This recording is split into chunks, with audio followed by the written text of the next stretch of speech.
And other astronomers, they say there was a primordial explosion, an enormous bang millions of years ago, billions of years ago, which flung all the galaxies into space. Well, let's take that just for the sake of argument and say that was the way it happened. It's like you took a bottle of ink and you threw it at a wall. Smash, and all that ink spreads. And in the middle, it's dense, isn't it? And as it gets out on the edge, the little droplets are finer and finer and make more complicated patterns. See? So in the same way, there was a big bang in the beginning of things, and it spread. And you and I, sitting here in this room, as complicated human beings, are way, way out on the fringe of that bang. We're the complicated little patterns on the end of it. Very interesting. But so we define ourselves as being only that. If you think that you are only inside your skin, you define yourself as one very complicated little curlicue, way out on the edge of that explosion, way out in space and way out in time. Billions of years ago, you were a big bang. But now you're a complicated human being.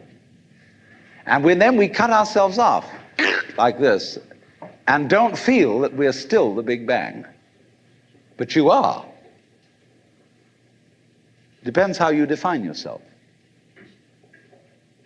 You are actually, if this is the way things started, if there was a Big Bang in the beginning, you're not something that is a result of the Big Bang on the end of the process. You are still the process. You are the Big Bang, the original force of the universe, coming on as whoever you are. See, when I meet you, I see not just what you define yourself as, Mr. So-and-so, Miss So-and-so, Mrs. So-and-so. I see every one of you as the primordial energy of the universe coming on at me in this particular way. I know I'm that too. But we've learned to define ourselves as separate from it. And so what I would call a kind of a basic problem we've got to go through first is to understand that there are no such things as things. That is to say, separate things or separate events. That is only a way of talking. And if you can understand this, you're going to have no further problems. I once asked a group of high school children, what do you mean by a thing? And first of all, they gave me all sorts of synonyms. They said it's an object, which is simply another word for a thing. It doesn't tell you anything about what you mean by a thing. And finally, a very smart girl from Italy who was in the group said a thing is a noun. And she was quite right. A noun isn't a part of nature, it's a part of speech. There are no nouns in the physical world.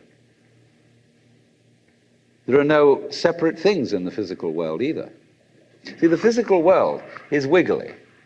The clouds, mountains, trees, people are all wiggly. And only when human beings get working at things, they build buildings in straight lines and try and make out that the world isn't really wiggly. But here are we sitting in this room all built on straight lines, but each one of us is as wiggly as all get out.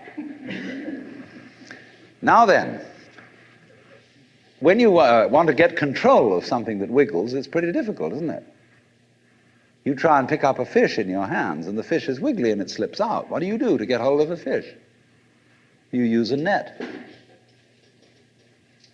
And so the net is the basic thing we have for getting hold of the wiggly world. And so if you want to get hold of this wiggle, you've got to put a net over it. And I can number the holes in a net. So many holes up, so many holes across. And if I can number these holes, I can count exactly where each wiggle is in terms of a hole in that net. And that's the beginning of calculus, the art of measuring the world. But in order to do that, I've got to break up the wiggle into bits. And I've got to call this a specific bit, and this the next bit of the wiggle, and this the next bit, and this the next bit of the wiggle. And so these bits are things or events. Bits of wiggles. which I mark out in order to talk about the wiggle, in order to measure it, and therefore in order to control it. But in nature, in fact, in the physical world, the wiggle isn't bitted. Like you don't get a cut-up fryer out of an egg. But you have to cut the chicken up in order to eat it. You bite it. But it doesn't come bitten. So the world doesn't come thinged. It doesn't come evented. You and I are all as much continuous with the physical universe as a wave is continuous with the ocean. The ocean waves, and the universe peoples. And as the wave, I wave at you and say, you! The world is waving at me with you and saying, hi, I'm here. But our consciousness, the way we feel and sense our existence, being based on a myth that we are made, that we are parts, that we are things, our consciousness has been influenced so that each one of us does not feel that. We feel we have been hypnotized, literally hypnotized, by social convention into feeling and sensing that we exist only inside our skins, that we are not the original bang, but just something out on the end of it. And therefore we are scared stiff. Because my wave is going to disappear. And I'm going to die. And that would be awful. We've got a mythology going now, which, as Father Maskell put it, we're nothing but something that happens between the maternity ward and the crematorium. And that's it. And therefore everybody feels unhappy and miserable. You know, this is what people really believe today. You may go to church, you may say you believe in this, that, and the other, but you don't. Even Jehovah's Witnesses, who are the most fundamentalists, they're polite when they come round and knock at the door. But if you really believed in Christianity, you'd be screaming in the streets. But nobody does.